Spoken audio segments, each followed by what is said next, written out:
కొంతమంది ఉంటారు ధారణాశక్తి బాగా ఉంటుంది. అంటే ఏది విన్నా ఏది చదివినా చాలా గొప్పగా జ్ఞాపక శక్తి ఉంటుంది, వాళ్ళకి ఏకాగ్రత ఉంటుంది. ఇలాంటి వాళ్ళు పెద్ద పెద్ద చదువులు చదువుతారండి. ఆ ధారణాశక్తి ఉన్నవాళ్ళు అంటే వాళ్ళ మైండ్ అంత రిసీవ్ చేసుకునే పవర్ ఉంటుంది. అలా దాంతో ఏమవుతుంది, డిగ్రీలు వస్తాయి, పెద్ద డిగ్రీలు వస్తాయి చదువుకున్న వాటిని అని. అది అప్పుడు అది కూడా గర్వమే, గర్వం పెరుగుతుంది. అయితే ఇక్కడ ఇలా గర్వాన్ని పెంచుకునేది, అందుకే వశిష్ఠులు వారు చెప్తారు, అన్ని మదాల కంటే అహంకారాల కంటే ధనమదం, విద్యామదం, రూపమదం, ఈ మూడే ప్రతి మనిషిని కిందకి దిగజార్చేవి అని చెప్తారు. ఈ మూడు మదాలేనటండి.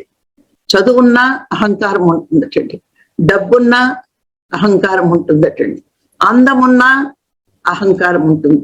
ఈ మూడు అహంకారాల వల్లే మనిషి దిగజారిపోతాడు అని చెప్తారు వశిష్ఠుల వారు.